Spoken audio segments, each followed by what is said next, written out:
Muy buenas tardes a todos, queridos amigos, y ya estamos en el aire.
Muy buenas tardes a todos, queridos amigos, y como hacemos semanalmente, las charlas sobre el latín, esta vez Isabel la Católica y el latín. Todos aquellos que quieran anotarse en el curso, ya saben, entran en Comunidad Hispanista y van a encontrar el curso de latín. Así que, para hablar de este tema, Isabel la Católica, nuestra primera reina de Indias, con nuestro amigo, el profesor Sebastián Pierpaoli. Hola, Sebastián, ¿cómo estás? Patricio, ¿cómo andás? Nuevamente un Bueno, gran gusto. y por supuesto tenemos la bandera de Castilla y León, que es la primera que trajo el latín y la fe y la civilización a América. Totalmente, Así que, totalmente. así que te cuento algo también, Sebastián. Mira lo que tenemos como sorpresa. Wow, qué Eh, bueno. Unas tazas para, en Muy principio bueno. para los amigos de Argentina. Vamos a ver si las podemos fabricar también en España y otros países, ¿no? Con Muy el bueno. ASPA de Borgoña, y una frase que yo alguna vez acuñé en televisión y que parece que le gustó a muchos: no éramos de España, nosotros éramos España.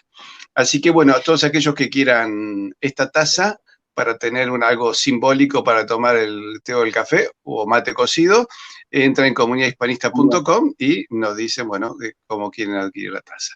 ¿Qué pasa con Ya te el pido uno. latín? ¿Por qué era importante para Isabel la Católica? Yo siempre recuerdo aquella conversación que ella tuvo con Antonio de Nebrija en el legendario 1492, cuando año en que, bueno, el 2 de enero se reconquista Granada, el 12 de octubre se descubre el Nuevo Mundo, pero en el medio Antonio de Nebrija crea la gramática española, que era algo nuevo, algo novedoso, porque en España se hablaba como una suerte de latín mal hablado, y él organiza el idioma. Y le pregunta, ¿y qué es esto? No porque la reina fuese ignorante, sino porque era algo nuevo. ¿Qué es la gramática española? Y él dice, esta es el arma más poderosa a los pies de su majestad. El hijo de Antonio, la hija de Antonio de Nebrija, hereda la cátedra universitaria, porque era tan brillante lingüista como su padre. Ahora, ¿cómo se incorpora el latín con la reina Isabel la Católica? Bueno, vos sabés, Patricio, que te voy a contar algo que tiene que ver con algo que conversamos ya varias veces respecto a algunos temas. En este caso, se me ocurrió proponerte este tema porque en mí había como una especie de intuición respecto a cuál podía ser la actitud de Isabel, conociendo obviamente algunos aspectos de la personalidad de Isabel, ¿no? Ya sea por libros o incluso por la serie, que realmente es muy interesante, muy buena, la serie de la televisión española, sobre los 2 años de la serie de Isabel. Y a partir de eso, y de nuestros cursos, me surgió como la intuición de que Isabel tuvo que tener alguna actitud interesante respecto al latín, ¿no? Concretamente. Y en esto, a ver, evidentemente se enmarca en realidad en una actitud de Isabel en realidad hacia la cultura en general, en primer lugar, ¿no? Y que a su vez para hacer un orden de exposición en realidad habría que considerar en primer lugar el contexto histórico de español, concretamente, especialmente, que influye a su vez, evidentemente, sobre Isabel, sumado a la personalidad de Isabel, ¿no? Que ya la que conocemos como era, ¿no? Entonces, ahí en primer lugar, para tratar este tema, hay que considerar que la importancia del siglo de oro español, ¿sí? Todo lo que es el periodo de la segunda escolástica, con todos los autores españoles como Francisco Suárez, por ejemplo, como Francisco de Vitoria, son todos autores que concretamente se proponen en España los comentarios a las sumas teológicas, especialmente la de Santo Tomás de Aquino, que estaba en latín, digamos. Lo mismo que la suma de Alejandro de Ales, digamos. Entonces, que Santo Tomás también comenta, ¿no? Entonces, por ejemplo, en el caso de Suárez, que es español, jesuita granadino, Suárez conoce la suma teológica de Santo Tomás y a su vez conoce la suma teológica de Alejandro de Ales, que están las dos en latín. Entonces, hay en España concretamente un contexto en el que el latín todavía se mantiene vigente aun cuando se iniciaba el desarrollo del castellano, propiamente, ¿no? Entonces, ese es un primer contexto que me generó a mí la intuición de que efectivamente en Isabel tenía que haber alguna influencia fuerte, una presencia fuerte del latín, ¿no? Digamos. Ese sería un primer aspecto. Y después el otro aspecto que también, bueno, para hablar de historia, digamos, con vos podemos hablar horas, ¿no? Pero la personalidad de Isabel, digamos, ¿no? O sea, sabemos que Isabel era una personalidad, como vemos en el caso de Colón.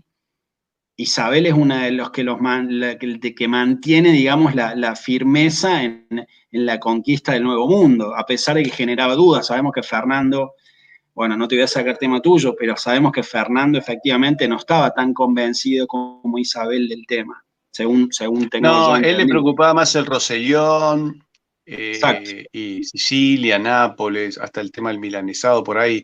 Él tiene una visión mediterránea, ¿no? Una visión muy concreta, los intereses concretos.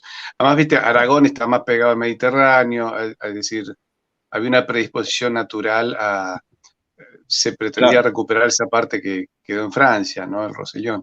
claro, Entonces, claro, claro. ella tenía una visión universal, una visión global. Ella era más Claro. geopolítica que él, ¿no?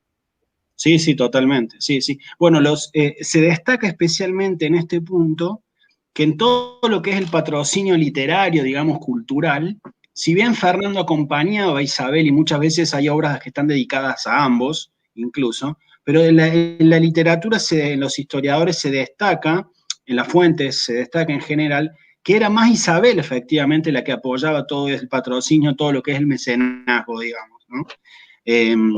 Sin perjuicio de, que no quería decir que Fernando no lo apoyara, pero sí que Isabel efectivamente tenía un mayor apoyo, y en el caso de Colón se ve con claridad, ¿no? Sí. ¿No?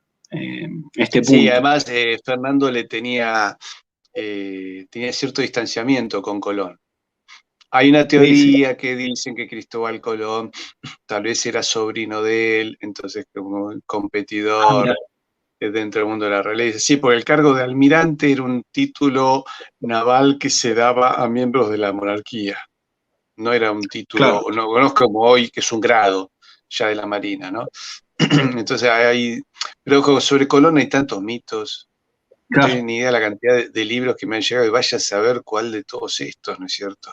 Todavía están tratando claro, de ver el ADN, bueno, hay claro, varios países que lo dicen que lo tienen, Dominicana y España, por ejemplo, así que parece que tiene dos cuerpos. Pero bueno, claro, eso va a quedar en la incógnita de la historia. Pero claro. sigamos entonces, ¿cómo es que ella veía el tema este del mecenazgo con el latín y por qué le daba importancia? Bueno, entonces nos encontramos con que a su vez, además del contexto histórico propio que rodea a Isabel, digamos, hay dos elementos que también se suman, que son importantes, que son el primero, el padre de Isabel, Juan II, también históricamente, hizo un gran, dentro de este contexto, hizo un gran aporte a todo lo que era la actividad cultural dentro de los palacios itinerantes en los que él se movía, digamos, ¿no?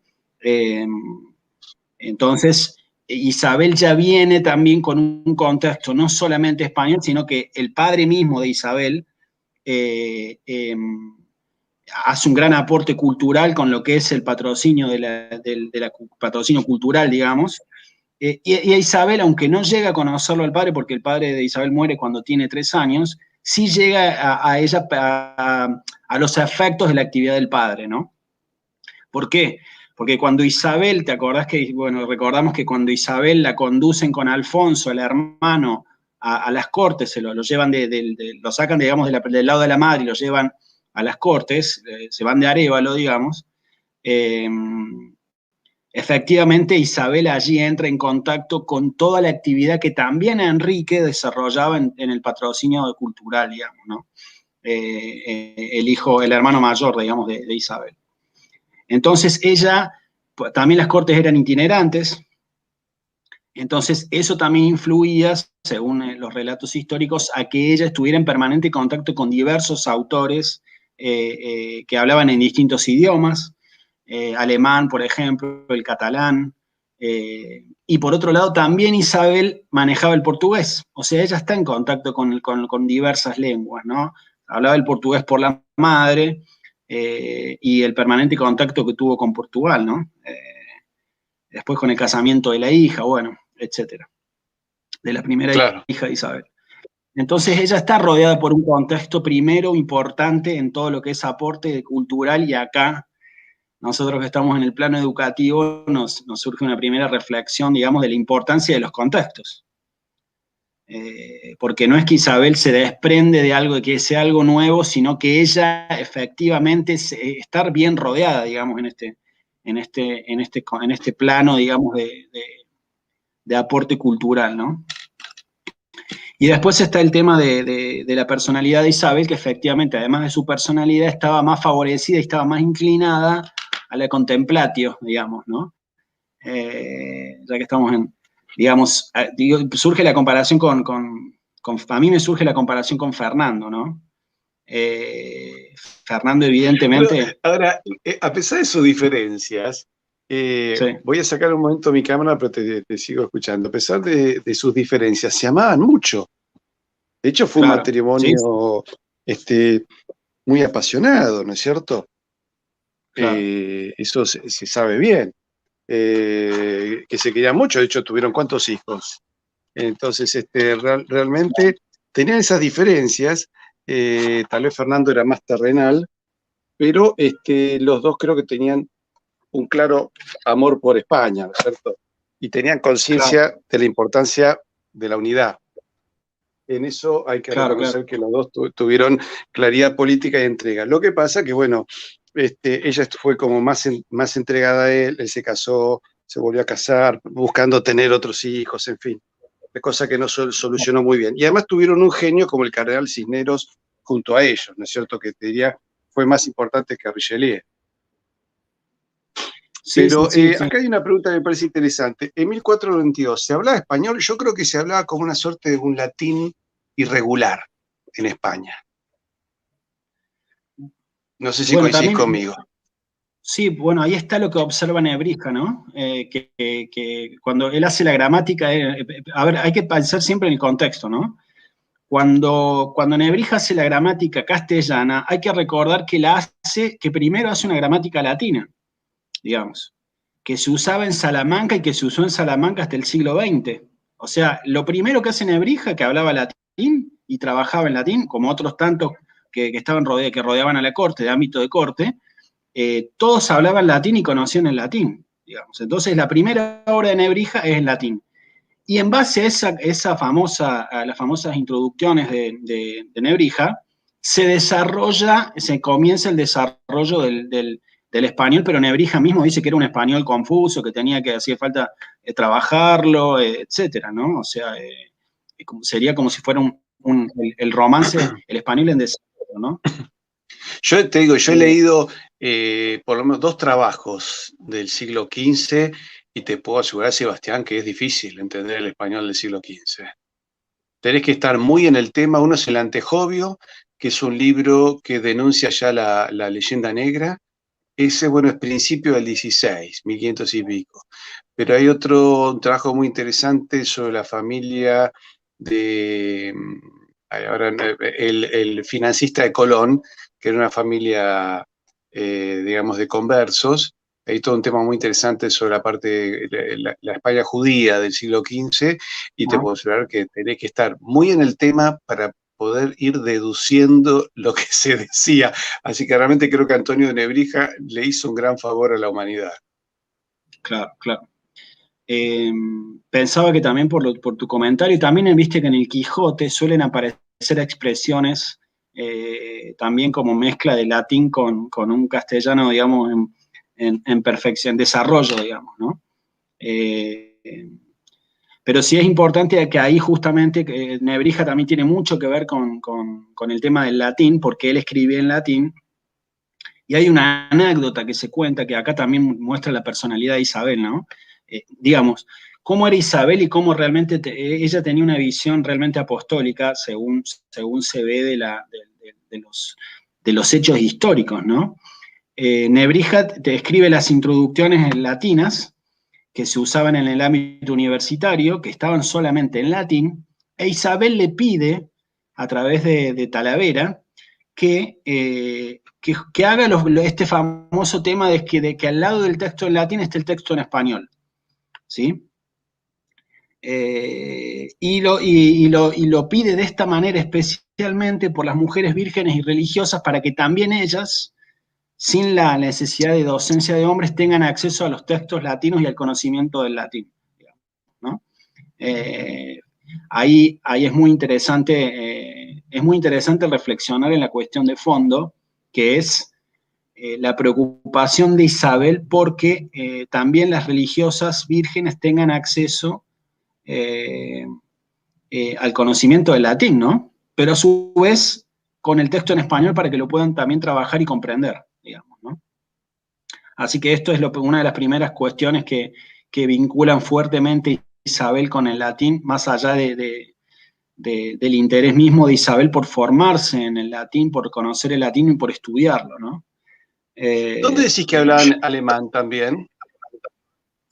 No, en la corte misma, si me das, porque no recuerdo el apellido, pero hay en las cortes de donde Isabel frecuentaba, había presencia de alemanes.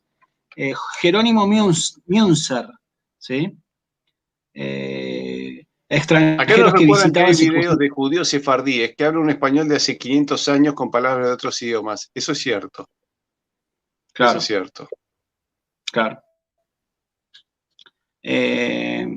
No, a ver, por este el tema, el aspecto que se destaca es que las cortes eran itinerantes. Está esta imagen que estás poniendo justamente de la gramática, que aparentemente es la latina, digamos, ¿no? No veo ahí si que es la latina, pero bueno, esta es la gramática que sirve de fundamento, de sustento a la gramática castellana que también elabora Nebrija, ¿no? Y sobre esta gramática es que en la quinta edición Talavera le pide que lo haga también en español, al texto latino al lado en español, digamos. Esto por pedido de la reina, como comentábamos recién, para que tengan acceso también las religiosas que bueno, quizás para que tengan un mejor conocimiento del latín, ¿no? O del significado de los textos, ¿no? Sí, así por que supuesto. a mí me parece que es muy interesante este aspecto porque, digamos, Isabel no solamente está preocupada por aprender el latín ella, con lo cual se rodea y está ella rodeada por un ámbito, digamos, que favorece esto. Ella se preocupa además porque sus hijos todos estudien latín, ¿sí? De hecho, por ejemplo, se comenta que efectivamente Juana conocía muy bien especialmente el latín, que era muy inteligente Juana. Sí, bueno, ahí sí, también hay hay toda un una montón de cosas. discusión sobre, algunos dicen que no era tan loca como luego la historia la Sí, describió, ¿no es cierto? De sí, acá lo que sí. nos recuerda un amigo, Damián, dice que en el sur de la provincia de Santiago del Estero, en Salavina y Sumampa, se hablan los castellanos más puros de Iberoamérica según el Congreso de Rosario de la Lengua.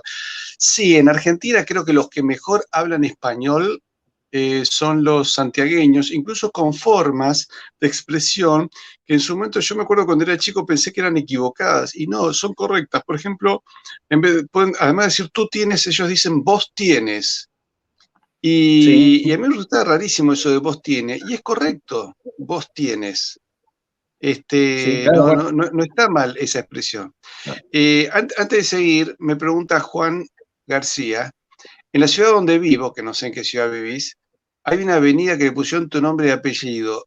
Me ha aparecido varias veces ese mensaje, varias personas me han dicho eso. Yo no tengo ni idea y tampoco tengo un mérito como para que alguien le ponga mi nombre y mi apellido.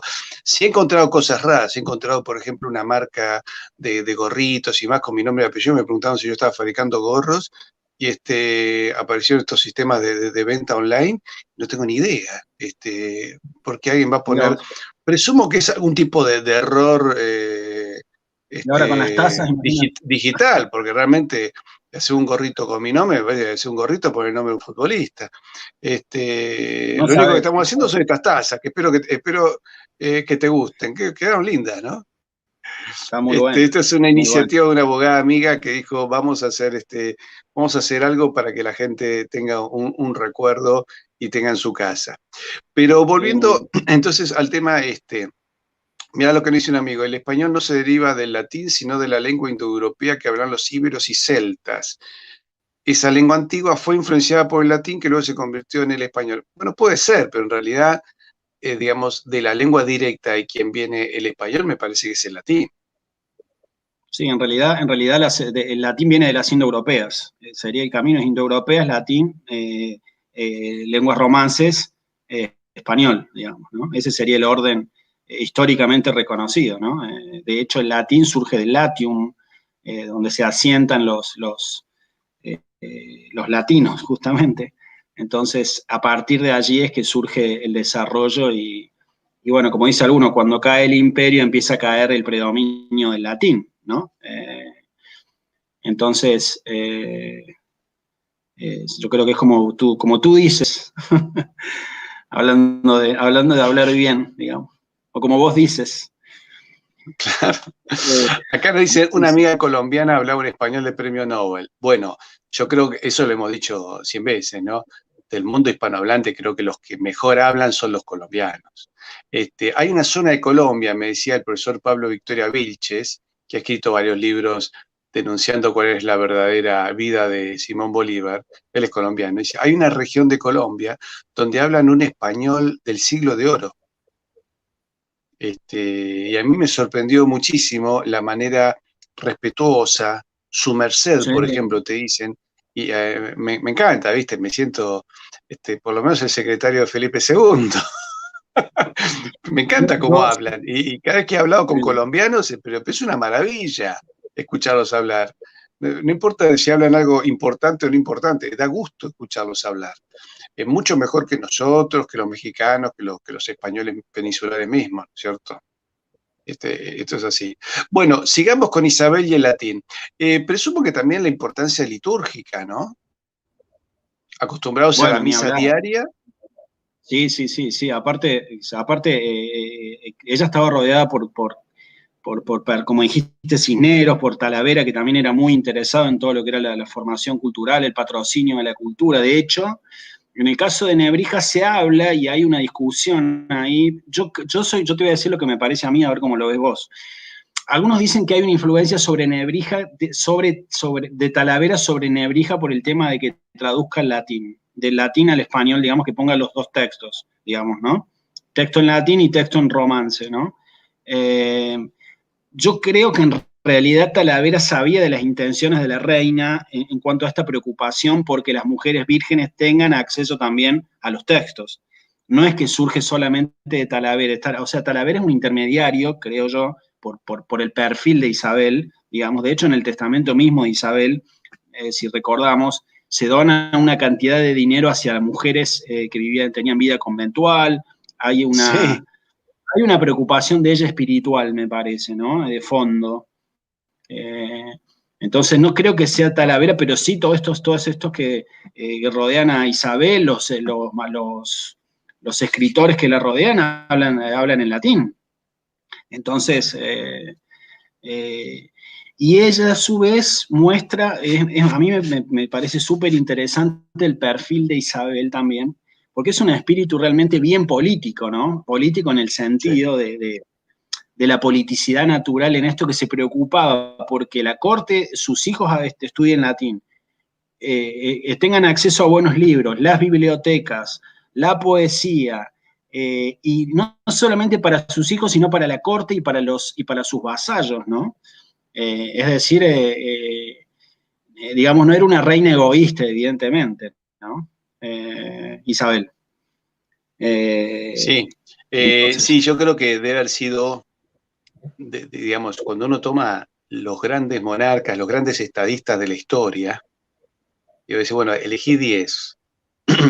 eh, elegí 10 donde se junten todos los valores morales y políticos. Puedes elegir 20 donde no incluya valores morales, ¿no? Entonces puedes considerar estadistas a tipos que fueron tiranos, pero que le dieron destino a su país, por ejemplo.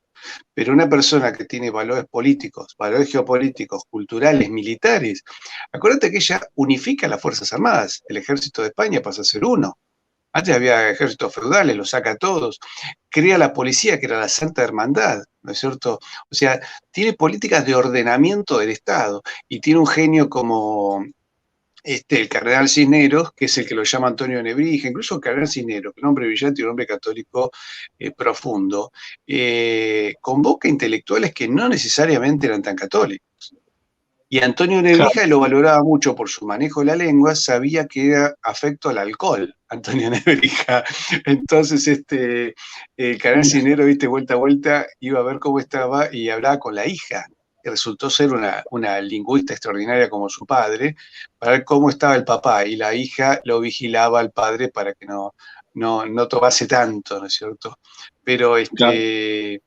pero vos ves que tenés una gobernante y ella creo que ella ha tenido,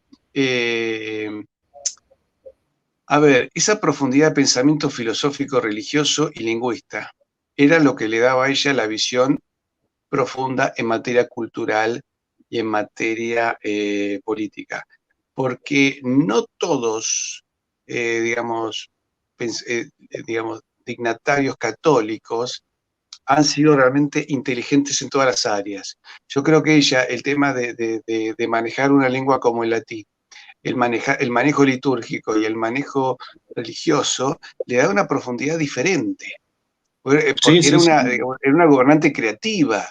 A ver, escuchar a un tipo como Colón, que te aparece un hombre y dice, no, mire, que podemos llegar se le puede encontrar una alternativa para llegar a las Indias, y yendo para el otro lado.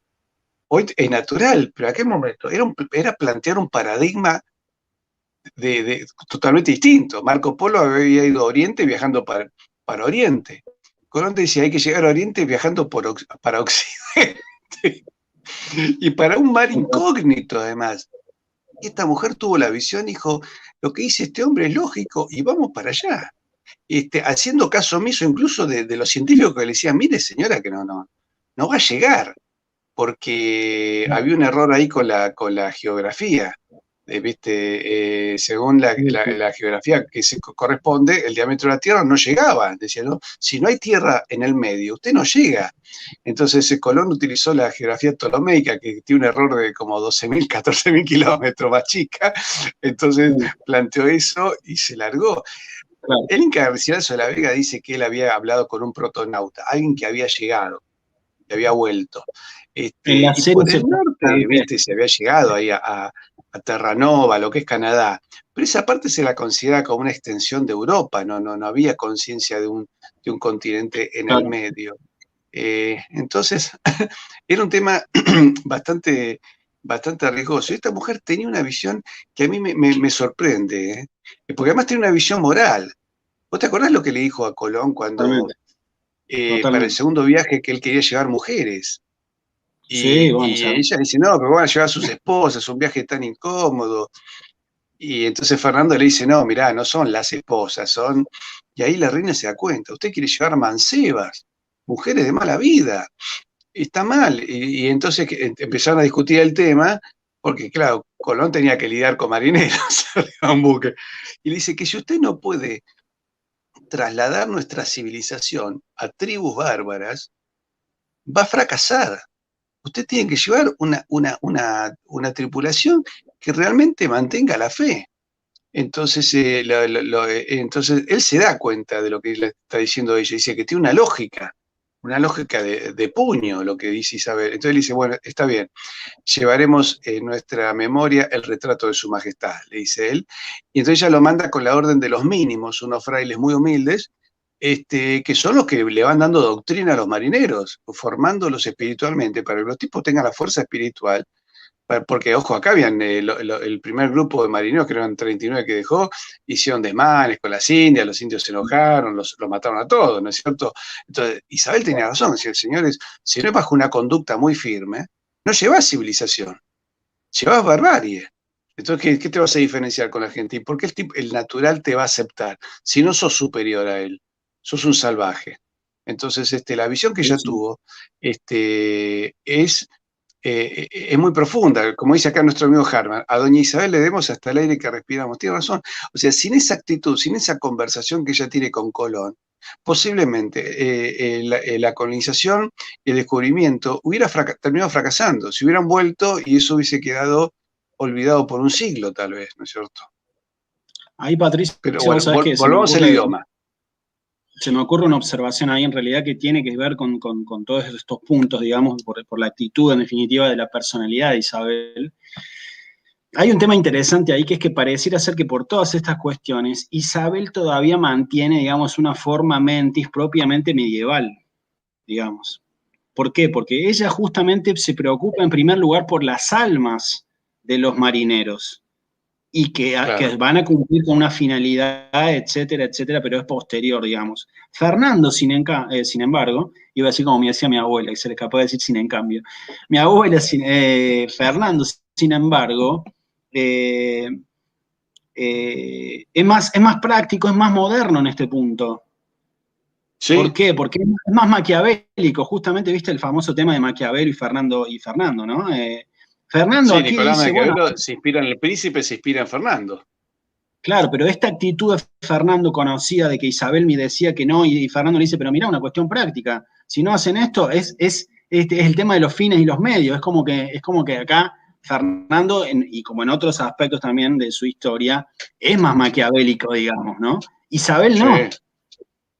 Isabel dice, a ver, lo primero es el orden, digamos, el orden de las cosas, el orden moral, digamos, y después cómo llegamos a las Indias, ¿no?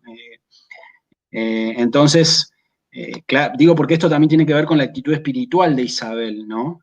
Con lo que Isabel misma es, y en esto coincido con los comentarios de recién, ¿no? Es estudiar bien a Isabel y analizar bien quién fue realmente, ¿no? Isabel, ¿no? Acá Así me que bueno. pregunta un amigo, ¿cuánto sabía Isabel sobre la civilización romana? Yo creo, no sé, pero me parece que ella algo de historia sabía y segundo, si hablas latín, sí, comprendés la civilización romana. Bueno, es que ella en realidad manifiesta justamente el interés por el latín y de hecho a través de Talavera es convocada una latinista, ¿cómo se llama? Galindo, Beatriz, no me acuerdo el nombre de Beatriz Galindo, creo que es. Ella efectivamente, primero le interesaba mucho la historia, todo lo que fuera historia, y además era consciente de la importancia del latín para el acceso al conocimiento del pasado histórico, ¿no? Romano. Claro. Y a su vez, la preocupación de Isabel, como comentábamos recién, porque no solamente para ella, sino para sus hijos, para la corte y para los vasallos. Es decir, ella era bien consciente de la importancia del latín, ¿no? ¿Qué latín se hablaba? ¿Eclesiástico o restituto en la España de esa época? ¿Se sabe eso? Yo creo, es una muy buena pregunta. Yo intuyo que probablemente, acordate que la restituta es posterior. digamos, la elaboración del latín de la Restituta es posterior. Yo creo probablemente que, y de hecho hay una intención, esto también lo mencionan las fuentes, que España en realidad procuraba el acercamiento a la cultura italiana, digamos, ¿no? A todo lo que había accedido a la Sí. cultura italiana. Entonces, es muy probable que el latín haya sido el eclesiástico, ¿no? Que es actualmente el que pronuncian en Italia, ¿no? En general, ¿no? Y no la Restituta propiamente. ¿La Restituta qué siglo XIX? Siglo XX, si no me equivoco. Siglo XX. Es la pronunciación Restituta, que se hace la elaboración Restituta, sí. Pero a su vez Acá nos también dice un no es... amigo, es una canallada que Isabel todavía no sea reconocida como santa por la iglesia. Sí, a mí Bueno, también, me da mucho fastidio. Eso, los lobbies para que no sea canonizada deben ser enormes, porque en realidad no tiene sentido. A ver, si han canonizado a Juan XXIII, que abrió el desmán, hizo un desmán dentro de la iglesia, abrió una caja de Pandora que no se ha cerrado, que cada vez peor, no la vas a canonizar Isabel la Católica.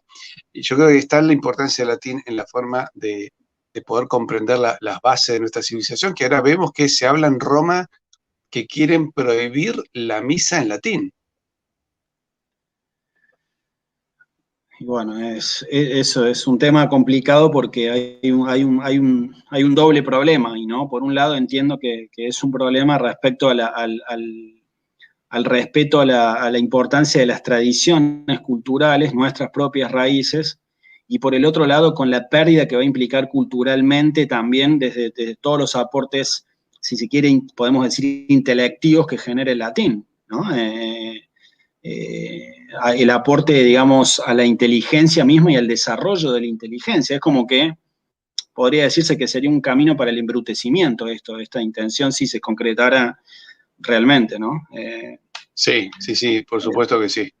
Sí, hay una pérdida Eh, enorme del pensamiento, porque más...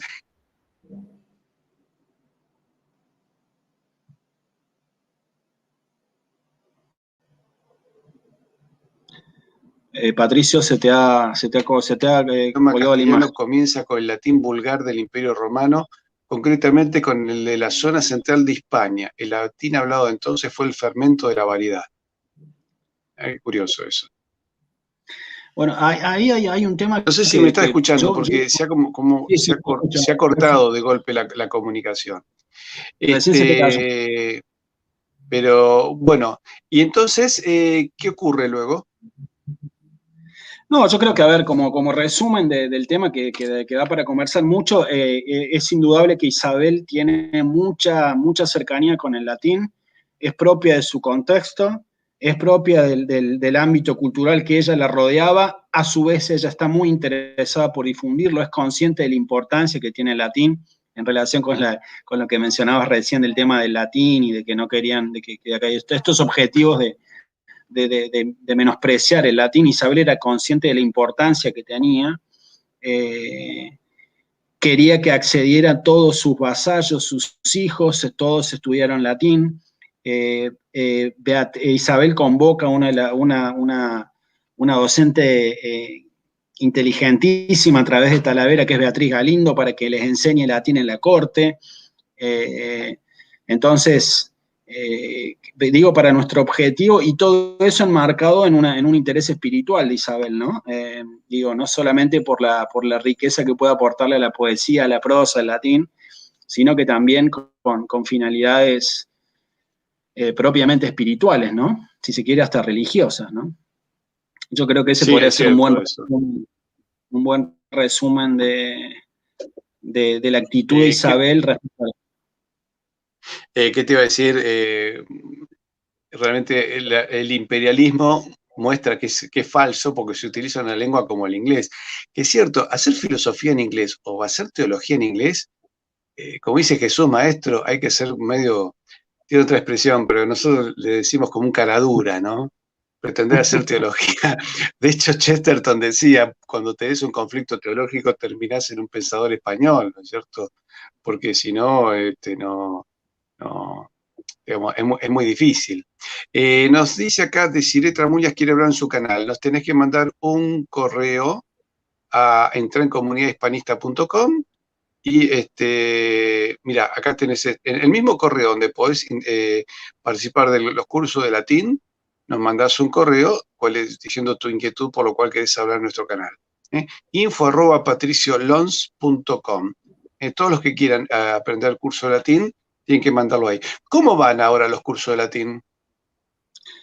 Bien, la verdad que muy bien. Ahí te hago un breve comentario también con lo que vos mencionabas de los alumnos de Colombia, del público de Colombia, que coincido también con tu valoración, ¿no? Realmente un respeto que creo que es ejemplar. Yo se lo he mencionado a algunos de ellos también porque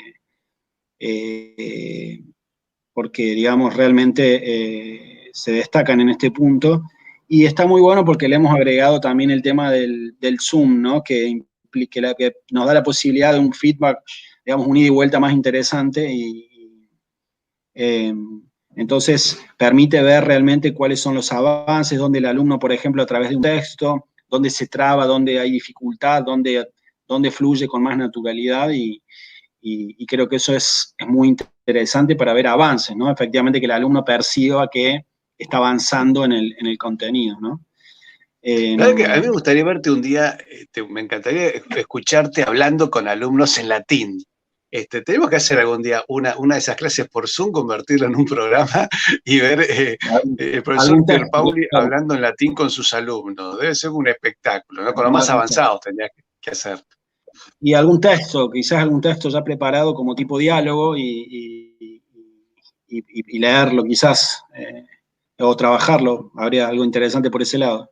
¿Sabes, Patricio, que en relación, por ahí como hacer un comentario nada más,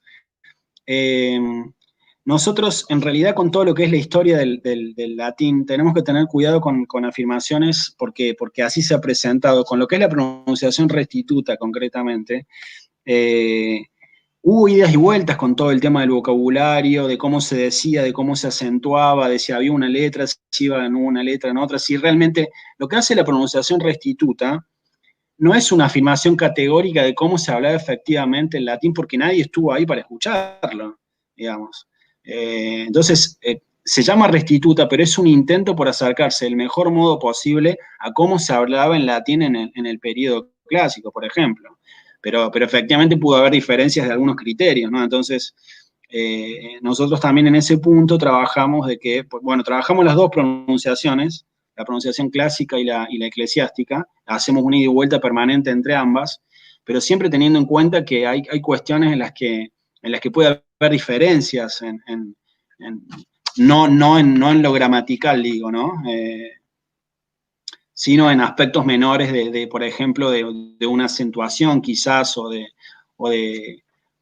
por ejemplo, alguna letra, etcétera, ¿no? Aspectos menores, quizás. Acá alguien nos recuerda a Beatriz Galindo, que vos nombraste, que fue su formadora, ¿no es cierto? Pero Beatriz Galindo, ¿qué era? ¿Una latinista? Era una gran latinista y a su vez también docente de griego, y también muy importante para fomentar todo el tema del mecenazgo, ¿no?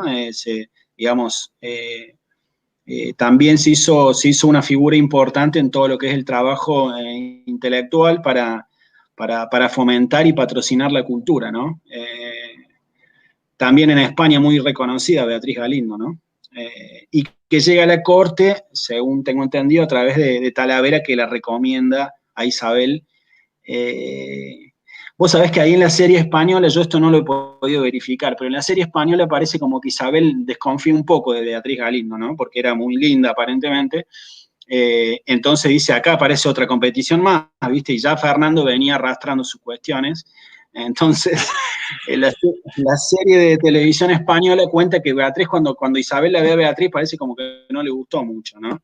Y bueno, no sé si evidentemente conociendo los puntos que calzaba Fernando, claro, todos lo sabemos, hasta por tradición oral se saben esas cosas, por tradiciones familiares, de las características de Fernando, ¿no es cierto? Que era un tipo medio complicadito, acordate que en algún momento hasta se se peleó con el gran capitán Gonzalo Fernández de Córdoba, ¿no es cierto? Donde le pedía explicaciones en cuánto había gastado la plata, qué sé yo, y él le dice, lo gasté tanto para muerto, Cordobés. tanto para esto y tanto para darle un reino a mi señor, ¿no es cierto? Como diciendo, dejate de preguntar macana que ya a veces ni siquiera sabemos en qué gastamos la plata, ¿no es cierto? Y después, bueno, evidentemente, como decís, ella era medieval, por eso tuvo mayor profundidad, porque en realidad es el tiempo moderno donde se pierde la profundidad del pensamiento político. Sí, sí, sí, para mí, yo creo Los modernos claramente, tienen menor profundidad de pensamiento político. Hoy, a lo que hemos llegado hoy, es decir, vos pensás, Beatriz Galindo, Isabel, y todas estas mujeres ven a las feministas de hoy y le dan un ataque de espanto. Me parecen todas taradas, oligofrénicas, hablando con el lenguaje inclusivo, todo ese tipo de cosas. Estas mujeres que hablan idiomas, pero más que tienen una comprensión de la política, de la historia, se hubiesen horrorizado, ¿no es cierto?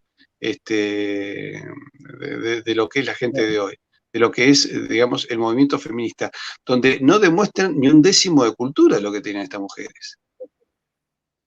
bueno, sí, también Patricio, si haces un paralelo también entre lo que es un político, una figura política como Isabel comparado con los políticos modernos, incluso hasta en su formación, digamos, también es el cambio es, la oposición es categórica, es drástica, ¿no? Entonces, Isabel tiene, yo creo, por ahí como una figura que yo suelo escuchar, por ahí por todo el tema de la filosofía medieval. Isabel tenía el pensamiento de las catedrales, digamos. Eh, Dios es el centro de todas las cosas y sobre eso gira todo, digamos. Fernando, como mencionan aquí, habrá sido excelente en muchas cosas, pero evidentemente no parece tener esta misma concepción y quizás se complementaban muy bien entre ellos, pero Sí, es claramente sí, bueno, moderno, pues llega el Fernando. caso, me parece, tanto monta tanto, pero me parece que ella tenía mayor peso político. Porque me parece que era más querida. No sé si vos lo ves así. Y Colón seguramente, por ejemplo. Y Cristóbal sí, sí, Colón de sí, pero todo, en claro. líneas generales me parece que era una mujer más querida. ¿Por qué la iglesia, además del latín, reivindica el griego? ¿Hay algún parentesco? Porque son lenguas muy distintas. No, bueno, sí, el parentesco hay a través de la cultura, pero yo creo que principalmente, digamos, el griego mantiene una gran presencia en nuestra lengua. Yo creo que a través de la influencia griega que llega a Roma, digamos, ¿no? Eh, pero en la iglesia, digamos, salvo por todo el tema de los padres de la iglesia, también en la doctrina de los padres de la iglesia que la retoman en el pensamiento medieval, ¿no? Entiendo que debe ir por ese lado el tema. Eh, la Eh, serie, en la serie Isabel, que hizo Radio Televisión Española, me parece, que luego de hizo televisión. la de su nieto Carlos. Acá nos pregunta, ¿me equivoco? Hace poco Isabel la Católica como iniciadora del etos hispano, cuya línea acá seguiría con Artigas, Rosas, Irigoyen y Perón. Bueno, mutatis mutandi, teniendo en cuenta los tiempos históricos, ¿no es cierto? Que hace, sí, sí, sí. Pregunta, ¿no? El ser, me parece que, a ver, teniendo en cuenta que nosotros lo vemos como americanos, ¿no es cierto? Para nosotros como americanos el inicio del etos hispano sí es con Isabel, ¿no? ¿Cierto? Más allá de que el etos hispánico es muy anterior, ¿no es cierto? Y de hecho abrevamos de ese etos hispánico anterior, porque recordemos que en las invasiones inglesas a Buenos Aires 1806 y 1807, los gauchos cuando atacan a las fuerzas inglesas en el combate de Perdriel, por lo menos se sabe que fue acá en el Gran Buenos Aires, para los que conocen Buenos Aires, la ciudad de Buenos Aires y sus alrededores, en la zona que hoy posiblemente sea Villa Ballester o San Martín. Y los gauchos gritaban Santiago y Sierra España, el grito en aguas de Tolosa de 1212, ¿no es cierto? Claro, Pero como el etos se une con el telus, con la tierra, ¿no es cierto? claro. Y entonces para nosotros sí podemos decir que Isabel, porque Isabel es la primera gobernante de América, la primera soberana de América Unida al resto del mundo. Uno puede decir, bueno, pero acá había emperadores aztecas, incaicos y más reyesuelos locales. Sí, pero no tenían una visión más que tribal. Tenían una visión, digamos, muy geográfica, muy local. No tenían una idea que está en un continente, que ese continente está en un planeta con otros continentes. La idea que podían tener de que había otras culturas era una idea mítica de cuando siglos atrás o miles de años atrás llegaron desde Asia, pero buena parte de eso después se fue perdiendo. El conocimiento, es decir, se sabe que alguna parte de las lenguas aborígenes tienen raíces en el chino antiguo, pero la idea de un continente con una lengua común, una lengua franca, una religión civilizadora, es a partir de Isabel la Católica, que es primera reina de India, ¿no es cierto? No sé, Patricio, si vos coincidirás, pero quizás también hay que tener mucha prudencia en la comparación de una figura política como Isabel con políticos modernos, digamos, ¿no? Digo, yo creo que Isabel era muy, por lo que se conoce, por lo que podemos leer, Isabel era inteligente no solamente en el plano especulativo, sino también en lo que es el plano práctico, pero... Sí. Pero también hay que tener cuidado porque evidentemente la concepción moderna de la política implica un cambio muy fuerte para la política misma. Entonces, digo, si Isabel tenía una forma mentis, una concepción política tradicional, con lo que implica, con todo lo que eso implica, hay que ver cómo se lo compara, por ejemplo, con políticos, digo, por más relevante que hayan sido, pero hay que ver realmente cuál era la concepción política moderna de estos autores. Y bueno, por eso, todo eso es mutatis mutandis, como se dice en latín, ¿no? Cambiando, claro, y adaptándose, ¿no? A distintos momentos. A ver, y tanto Irigoyen como Perón eran hispanistas, Rosas también. Artigas es un hombre que él buscaba como una autonomía más que una independencia, pero siguió firmando, incluso después de la declaración de la independencia de Arroyo de la China, en la provincia de Entre Ríos, donde todas las provincias del litoral se independizan de España, es una independencia más con búsqueda de autonomía que otra cosa, porque él siguió utilizando, después de 1815, papel membretado real, con sello real. Claro. O sea, siguió usando papeles con membrete real. Podés decir, bueno, porque era el único que tenía. Pero fíjate que aún después de esa circunstancia, que yo no sé si los españoles se enteraron, porque además la documentación de Arroyo de la China se perdió, el rey Fernando el Católico, a él le da una condecoración y él la acepta. Entonces quiere decir que había algo ahí que me parece que todavía se guardaba un sentido hispánico. De hecho, Artigas no era anti-español. Me parece que, bueno, contra el liberalismo que veía, pero luego termina sus años como catequista. Claro. En Paraguay, y eso no te lo hace un liberal. ¿No es cierto? Eso te lo hace un hombre que es todavía fiel a su tradición, ¿no es cierto? Claro. Acá me dice que Beatriz Galindo, la latina, estudió en la Universidad de Salamanca. ¿Sabías eso? No tenía ese dato que había estudiado en Salamanca. Pero sí que en España y hasta barrio, en Madrid hay un barrio que se llama La Latina, o sea que fue importantísima Beatriz Galindo, ¿no? O sea, ahí estuvo el gran ojo de Talavera para llevarla a la corte,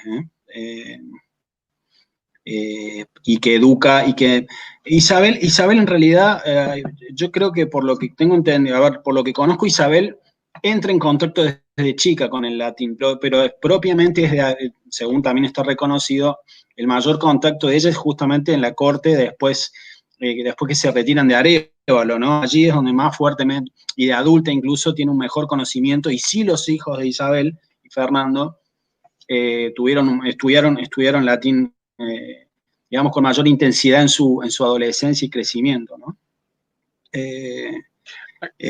Acá, a ver, creo que entre los dos le podemos responder a Alejandro. Dice, la ruptura de los imperios para dar paso a las naciones fue una movida anglo-protestante, una mezcla. Bueno, básicamente es de origen protestante. Es de origen burgués, comercial y económico. Es decir, la magna cristiandad europea, el Sacro Imperio se rompe con la Dieta de Worms, con Lutero y ya el Tratado de Westfalia, y digamos, las guerras en Flandes y bueno, ya la Revolución Francesa. Pero básicamente es el interés de los grupos económicos, que por lo general no son cristianos, muchos de ellos, y entonces ellos tenían que destruir la unidad cristiana de Europa. Primero la destruyen con Lutero, y luego la destruyen al destruir el Imperio Español, porque ellos también querían liberarse de la moneda nuestra, del Real de A8, que era la moneda más poderosa del mundo. Entonces ellos necesitaban sacarse dos cosas: los límites morales que le ponía la Iglesia a cualquier tipo de abuso económico o abuso laboral, y también querían liberarse del Real de A8, que le daba al mundo católico una soberanía, un predominio financiero muy importante que permitió durante siglos mantener la fe, enfrentar a los moros, enfrentar a los protestantes, enfrentar al mismo Papa cuando el Papa no se portó bien. Acuérdate que Carlos V, el emperador católico, organizó el saco de Roma, porque el Papa no estaba haciendo las cosas como corresponden. Hoy vendría bien tal vez otro Carlos V, ¿no? Canis Para muti. poder ordenar un poco las cosas. Yo voy a hacer un canis muti. ¿Qué te iba a decir? Acá nos dicen, respecto al griego, los primeros siglos la liturgia era en griego koiné, que era la lengua común desde Portugal hasta Persia. Eso es interesante, yo no sabía eso. Sí, bueno, es un mundo tan... Es un mundo La palabra a seguir católica descubriendo. deriva del latín tardío catholicus, del adjetivo griego católicos, que significa universal, y del adjetivo griego katolou, que significa todo. Interesante, Demián.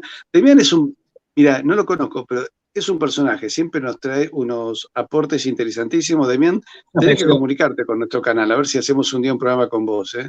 Es apellido alemán, ¿no? Sievers pareciera ser alemán, ¿no? Sí, parecería Sievers, ¿no es cierto? Acá Álvaro dice que Artigas quiso entregar la banda oriental a Buenos Aires. No es que quiso entregar la banda oriental a Buenos Aires, éramos la misma unidad, el mismo virreinato. Hay un error en la interpretación que se hace en Uruguay sobre la historia.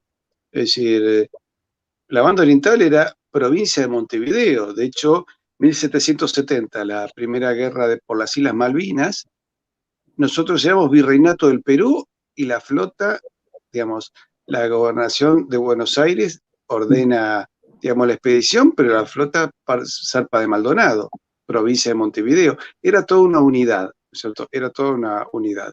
Bueno, pregunto lo siguiente. Si perdemos el latín, ¿cuánto perdemos? Sí, bueno, digamos, retomándola como si fuera la preocupación de Isabel, creo que la importancia de todo el aporte cultural, ¿no? Por un lado, y por el otro, lo que implica en general, sumado a esto, lo que es el estudio de los idiomas propiamente, ¿no? Pensar, por ejemplo, que como estábamos hablando de Isabel, Isabel estudia varios idiomas. Eso evidentemente permite un desarrollo intelectivo importante, y justamente es otra pérdida, ¿no? Por eso es que son evidentes el avance intelectivo que puede tener un niño que a los 12, 13 años empieza a estudiar latín, de aquellos otros o los idiomas que aquellos que no lo hacen, ¿no? Esto se puede verificar en la experiencia misma, ¿no? Entonces, sí. creo que son dos problemas. Yo creo que a los sacerdotes aprender bien latín les serviría para mejorar su teología, ¿no? Porque de hecho, toda persona que habla dos idiomas desarrolla más los hemisferios cerebrales. Pero el tema de aprender la lengua base y madre de la Iglesia Católica, yo creo que a los sacerdotes les permitiría. De hecho, vos notás que los sacerdotes que celebran en latín tienen mejor teología y mejores sermones que aquellos que celebran en lengua vulgar. No sé si vos lo has notado, pero yo he notado eso. Se les nota bastante. Sí, puede ser que, claro, que tienen una riqueza, evidentemente, por todo lo que es el acceso como mencionaban recién, a nuestras raíces, a todo lo que implica la fuerza de la tradición, ¿no? Evidentemente, si hay una ruptura con ese punto, se pierde. No solamente, digo, efectivamente, ahí en el plano el problema especulativo debe afectar necesariamente al plano práctico, ¿no? Sí. Porque no se pueden separar en definitiva tampoco, ¿no? Acá dice, perdemos nuestra forma de ser y de pensar, perdemos nuestras raíces, dice Rafael. El Claro. latín es fundamental para la hermenéutica. Y sí, A totalmente. Sí, porque en realidad lo que se intenta ver, digamos, el tema es que con el latín lo que se busca propiamente es entender realmente el sentido y cómo las palabras, lo que significaban efectivamente las palabras en el contexto en el que estaban desarrolladas las palabras, ¿no? Entonces, si yo agarro una palabra en un determinado contexto y le quiero dar una determinada hermenéutica, digamos, puedo dar vuelta a todo el sentido. Entonces hay que ver, por eso ir a las fuentes, ver el contexto de las fuentes y lo que esa palabra concretamente implicaba en esa fuente, digamos, ¿no? ¿No te das cuenta de tratar de explicarle esto a nuestros políticos que hacen leyes sin entender ni de hermenéutica ni de etimología de palabras, ni hablar de las leyes sobre el matrimonio que se han hecho? No tienen idea qué significa el matrimonio. Pero a ver, vas a hacer una ley sobre el matrimonio. Bueno, primero, buscar la etimología exactamente de la palabra matrimonio. No hagas una ley política, ideológica, haz una ley política en base a la verdad. Entonces, y si vos querés fabricar ficciones matrimoniales, ponles otro nombre por lo menos, por no tener el pudor de no destruir el idioma. Pero claro, se destruye el idioma porque de esa manera se destruye la idea del pensamiento. Bueno, lo vemos ahora, ¿no? Con el presidente hablando con el todes y el cuantes personas gestantes, por ejemplo, ¿no? Personas gestantes autopercibidas mujeres a veces. Pero qué sé yo creo que por más que lo intente, yo no puedo gestar a nadie. Claro, sí. Digamos, si me quiero autopercibir embarazado, creo que Nicolás Márquez hizo un audio con humor sobre eso. Pero en realidad es imposible. Entonces, qué bueno sería que nuestros políticos tomasen clases de cultura general, ¿no es cierto? Claro, sí. Y por lo menos para que no maten a Shakespeare en el siglo XXI, ¿no? ¿Qué te parece? Claro, no, porque hemos llegado a eso, ¿no? Vamos a decirle, sobre todo a nuestros televidentes que no son argentinos, y una periodista de Canal 26, como te digo, que murió en Inglaterra hace poquitos días, un homónimo del escritor, murió un señor que se llama William Shakespeare. Y esta mujer dijo, se ha muerto el mayor referente de la literatura inglesa, William Shakespeare. Encima, a causa de que lo habían vacunado, ¿no? Entonces muestra un video de este hombre que lo vacunan y se muere, y una imagen del escritor William Shakespeare, un dibujo del siglo XVI, ¿no es cierto? Entonces, la cantidad de bromas que le han hecho a esta chica, siendo pobre, bueno, ni vale la pena, hace 500 años que no publicaba nada.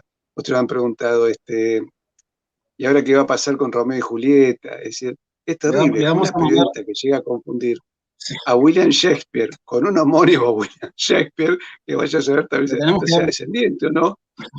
Le tenemos que dar una beca de gente que la hermenéutica y la cultura clásica, obviamente, no existe, ¿cierto?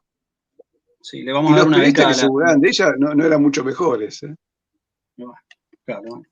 Y bueno, le vamos a mandar una beca de estudio a la periodista. Pero, el latín, nos dice Luzca, da profundidad al pensamiento. Sí, sin duda, o sea, todo es una de las grandes ventajas, ¿no? El real conocimiento de las cosas, ¿no? Así es. Bueno, escúchame, Sebastián, para los cursos de latín, veamos, ¿es útil para un abogado, no es cierto? Sí, bueno, ni hablar, claro. Bueno, Nebrija justamente decía en la dedicatoria de la reina, decía las fuentes de la medicina para el derecho, para la teología. Sí, ya desde Nebrija se reconoce la importancia del latín como fuente, ¿no? Para todo lo que es el derecho, ¿no? El derecho romano, el real conocimiento de cómo eran, de cómo eran hasta los procesos, hasta el proceso jurídico nuestro tiene muchos recursos que se mantienen iguales a como eran en el derecho romano. Por mencionarte lo que es, lo hablamos alguna vez, el plazo del usucapión, de la prescripción adquisitiva, el mismo plazo de 20 años ya estaba en el derecho romano, entonces es indudable que hay que estudiar eso y conocerlo bien para ver realmente el sentido que le daban cuando crearon todas las figuras jurídicas, por ejemplo, ¿no? Así que imagínate Yo si es veo que importante. a mí, con lo poco que sé de latín, no sabes lo útil que me es a veces para analizar o comprender un momento histórico o incluso para investigar, ¿viste? A veces cuando decís, acá dicen que pasó tal cosa, y a mí me suena que hay algo que no, que es distinto, tiene que haber ocurrido tal cosa. Empezás a buscar documentos y terminás encontrando la explicación. Hasta digamos, la percepción de la historia. Yo tengo una percepción más imperial, menos nacionalista, ¿no es cierto? Entonces, porque creo Claro, que los pueblos hispánicos debemos unificarnos y hoy veo que ante el avance de los grandes poderes, al final la realidad me da la razón, ¿cierto?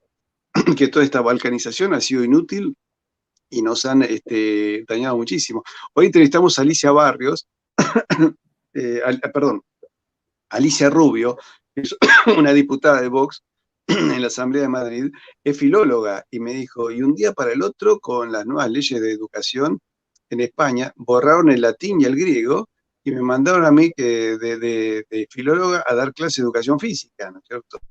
Donde incluso ahí ves influencia de la ideología de género. Entonces, lo que tenemos es una capitas diminuta, una disminución de la inteligencia porque se ha perdido la cultura clásica. Por lo tanto, si usted que nos está escuchando quiere mejorar su cultura, a veces para educar mejor a sus hijos, no necesariamente tenga que tener una aplicación profesional, para mejorar el pensamiento con los hijos. Yo te diría hasta hacer juegos intelectivos con los hijos, ¿no es cierto? El hecho de jugar con los hijos haciendo etimología, analizando la etimología de las palabras, desarrolla la inteligencia de los hijos.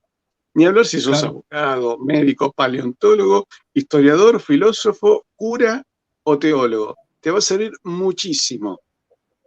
Nos preguntan, Daniel Pasos, si vamos a entrevistar a Ferrer Dalmau. Justamente hoy hablamos con Alicia Rubio sobre eso, ya que Ferrer Dalmau hizo algunos cuadros donde algunos personajes tienen la cara de ella, de sus hijos, etc.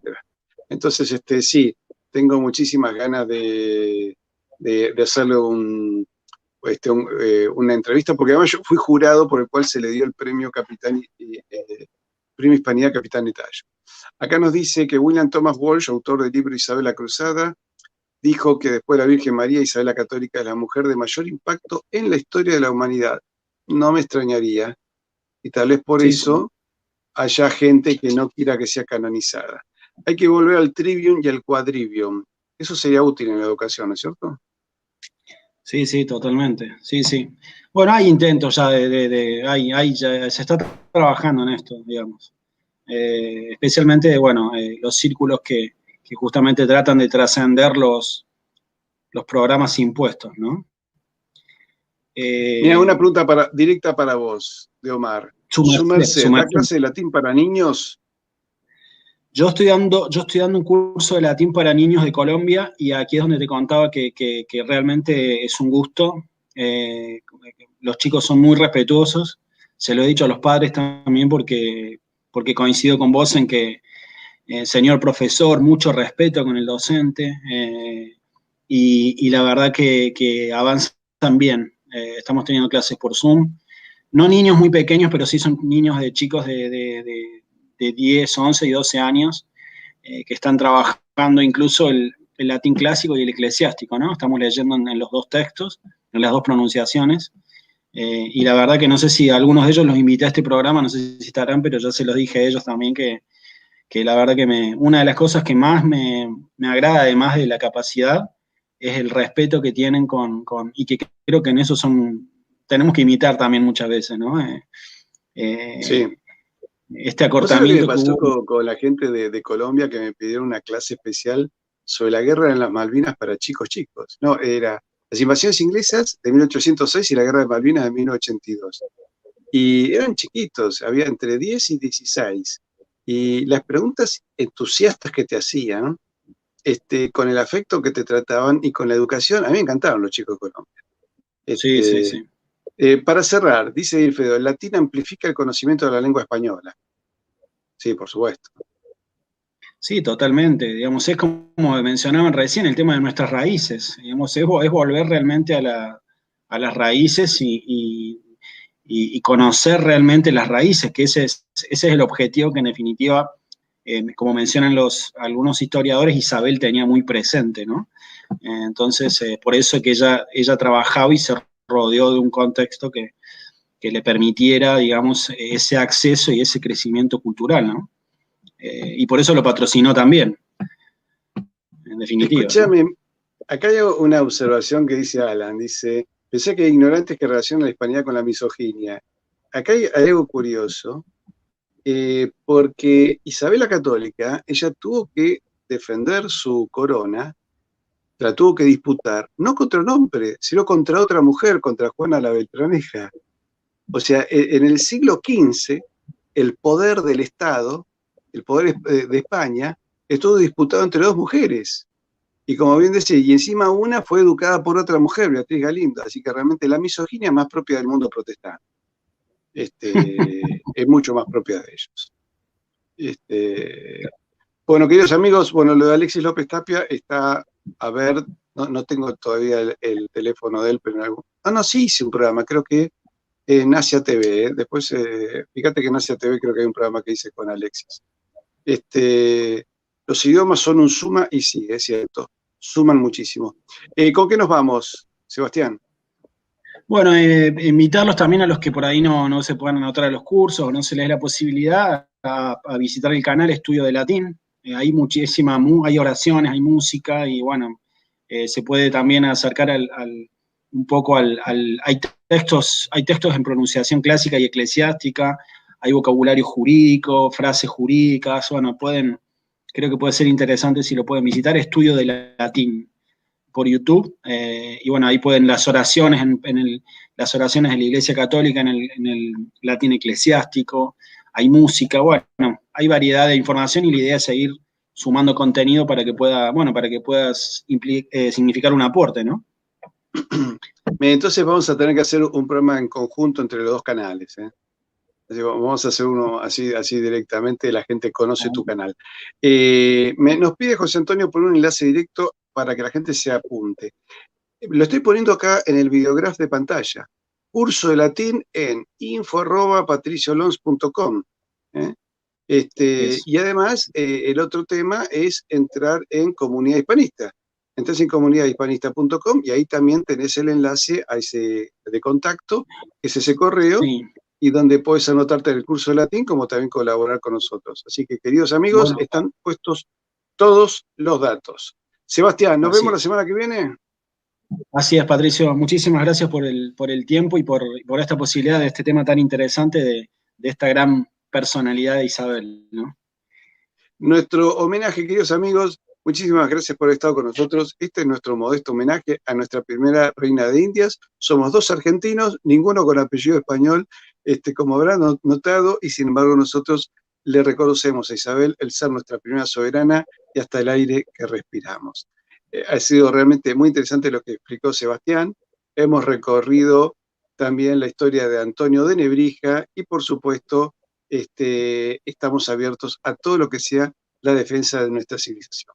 Les recordamos también que sigue abierto el encuentro del tercer foro de empresarios por la hispanidad, 18 y 19 de junio, es decir, todos aquellos que sean comerciantes, empresarios, profesionales, emprendedores, inversores que estén buscando negocios o gente que está buscando inversores, se tienen que anotar en el tercer foro de empresarios por la hispanidad, que lo pueden hacer simplemente entrando a comunidadhispanista.com. Y ahí podrán aprovechar y decir, bueno, señores, somos 700 millones de hispanohablantes, tenemos que trabajar en conjunto. Recordemos muy siempre, no éramos de España, nosotros no éramos de España, sino que nosotros éramos también España. Un fuerte abrazo y nos vemos en nuestro próximo programa.